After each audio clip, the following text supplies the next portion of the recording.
Les cheveux. Mais à quoi ça sert? Salut! Alors, comme tu peux le remarquer, je viens de faire un nettoyage de printemps. Donc, cela fait 3 semaines maintenant que je me suis rasé le crâne. Donc, c'est le grand nettoyage. La question, les cheveux, à quoi ça sert? Officiellement, les cheveux, c'est juste un élément mort. Donc, pour la science officielle, la racine est vivante, elle produit le cheveu, mais le cheveu lui-même, il est mort. Alors, pourquoi pas? Mais alors, dans ce cas, comment se fait-il que nos cheveux aient un aspect différent suivant les jours et suivant notre état de santé? Tu as peut-être remarqué sur toi ou sur des gens de ton entourage que lorsque ça ne va pas, lorsqu'il n'y a pas d'énergie, pas le moral, le cheveu devient terne, gris, cassant, enfin gris, terne, oui, cassant, que des fourches peuvent apparaître au bout, et que quand ça va mieux, hop, le cheveu retrouve de la souplesse, les pointes se régénèrent aussi. C'est quand même étrange s'il s'agit d'un élément mort qu'il puisse varier suivant notre état intérieur. Comment se fait-il également que certaines personnes puissent avoir les cheveux qui blanchissent en quelques jours à la suite d'un événement violent, d'une émotion forte? On m'a rapporté le cas d'une personne, d'une femme, qui avait vu ses cheveux blanchir en une nuit en apprenant que son mari l'a trompée depuis des années, quotidiennement. J'ai dans mon entourage un ami qui, à la suite d'une période très intense de travail, de stress et de soucis, a vu ses cheveux blanchir en une semaine. Je l'avais vu une semaine avant. Il était avec quelques cheveux un peu grisonnants par-ci par-là. Et une semaine plus tard, il avait quasiment tous les cheveux blancs. C'était impressionnant. Donc, si il y a des effets sur les cheveux qui peuvent venir de notre état du moment, c'est donc que ce n'est pas si mort que cela. Et donc, si ce n'est pas mort, en fait, ça vaut le coup d'en prendre soin. Et donc, les cheveux sont sensibles à notre environnement et à tout ce que l'on peut y mettre dessus. Donc, de la même manière que notre peau va absorber, puisqu'elle respire la peau, elle va absorber donc de l'air, mais elle va absorber aussi tout ce qu'on peut y mettre dessus. Donc, les crèmes, les produits de beauté, les produits de soins que l'on peut y mettre, que ce soit shampoing, savon ou des crèmes diverses, nous avons tout intérêt à ce que cela soit des produits biologiques, des produits qui ne vont pas transporter plein de produits chimiques dans notre corps. Ou alors, même on peut aussi se passer de shampoing, de savon, de crème. Pour ma part, cela fait plus de 20 ans que je n'utilise plus de savon pour le corps, à part les moments où je suis vraiment sale, si j'ai fait de la mécanique ou des trucs comme ça, mais sinon je me lave à l'eau tout simplement. Pour les cheveux, cela fait pas loin de 10 ans que je n'utilise plus de shampoing non plus. Et ça va très bien. Alors, parce que le problème du shampoing, par exemple, c'est que ça va décaper trop le cheveu. Donc, ça lui enlève sa couche protectrice. Et qu'est-ce qu'il va faire? C'est qu'il va en refaire. Donc, si on a des cheveux gras, par exemple, cela vient de deux choses. Cela vient d'une part de l'alimentation qui est déséquilibrée. Donc, les déséquilibres se retrouvent de partout et le corps va éliminer par tous les moyens possibles ce qui l'encombre.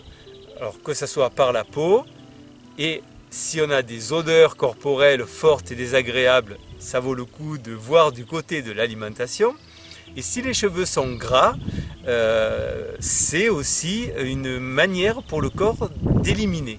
Donc ça vaut le coup de s'occuper de l'alimentation, encore une fois. Et la deuxième chose qui fait que les cheveux peuvent être gras, c'est qu'on utilise un shampoing agressif. Donc si le cheveu est trop décapé, qu'est-ce qu'il va faire? C'est qu'il va reproduire sa protection. Et si on redécape, il va en reproduire. Et tac, tac, tac, tac. Et donc il n'arrête pas. Et comme on lui enlève sans arrêt sa protection, il en met de plus en plus. Et les cheveux sont de plus en plus gras. Voilà, donc ça vaut le coup d'utiliser soit des shampoings vraiment très très doux et en très petite quantité, et pas très souvent. Et puis peut-être de tenter par moment de ne plus utiliser de shampoing. Il peut y avoir une période d'adaptation où les cheveux ne vont pas être très beaux, mais petit à petit ça va s'améliorer. Moi j'avais les cheveux très très gras il y a encore 10-12 ans, et depuis que je ne les lave plus avec du shampoing, donc je les lave à l'eau, je passe un coup d'eau, je frotte avec la serviette et puis voilà, ça suffit.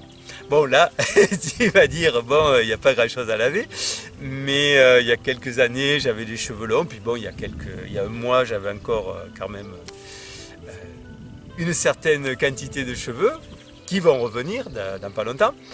Et je n'utilisais pas de shampoing et ça allait très bien. Donc je n'ai pas les cheveux gras, je n'ai pas de pellicule. Bon, je soigne aussi mon alimentation, évidemment. Et tout ça, ça fait que les cheveux s'autorégulent de la même manière que la peau aussi. Si on la décape trop avec du savon, elle va reproduire du sébum. Et une peau grasse, c'est une peau qui est trop décapée.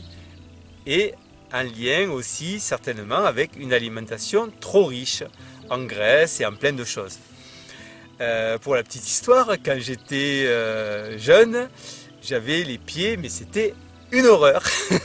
Donc les baskets, je les mettais dehors le soir et c'était une infection. Depuis que je ne mange plus de fromage, je n'ai plus d'odeur de pied. Alors c'est un peu comique, hein, les pieds qui sentent le camembert, mais c'est peut-être pas du hasard si les odeurs de pied nous font penser au fromage. Voilà, donc pour revenir aux cheveux, je t'invite à les soigner de la bonne manière. Alors un truc qui est bien, c'est de faire des petits massages de crâne, de faire bouger la peau du crâne, de dynamiser tout ça pour faire vivre la peau et tout ce qui se passe dans le cuir chevelu. Et pas forcément les décaper. Et pas forcément mettre des tas de produits dessus. Et si on est vraiment dans un chemin de remise en état, de régénération, la peau et les cheveux vont être de plus en plus beaux sans qu'il n'y ait besoin de mettre quoi que ce soit. Donc, si on est d'accord avec le fait que les cheveux sont vivants, on peut aussi admettre, éventuellement, qu'ils sont porteurs d'une mémoire. Ils sont porteurs de la mémoire de tout ce qui nous est arrivé depuis qu'ils ont commencé à pousser. Donc, de temps en temps, il peut être intéressant de faire un bon nettoyage. Alors évidemment, si on a une belle chevelure longue depuis des années, c'est dommage de la couper. Il y a d'ailleurs beaucoup de femmes qui, instinctivement, sentent la nécessité de raccourcir leurs cheveux lorsqu'elles sont dans une période de changement. Ce qui vient à la conscience, c'est de changer de coiffure. Mais en fait, ce qu'il y a derrière, c'est de raccourcir, d'éliminer quelques vieilles mémoires. Donc, la pointe, elle est en lien avec ce qui nous est arrivé le plus longtemps avant. Puisque donc, juste près de la racine, c'est ce qui vient de se passer.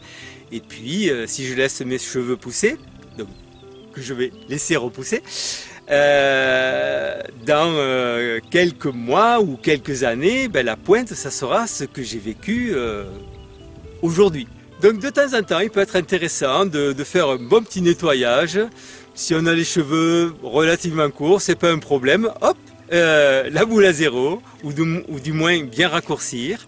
Et puis si on a les cheveux longs, couper un petit peu les pointes, raccourcir un petit peu, c'est intéressant. Donc c'est la 3e fois que je fais ça de ma vie, et je crois que c'est pas la dernière.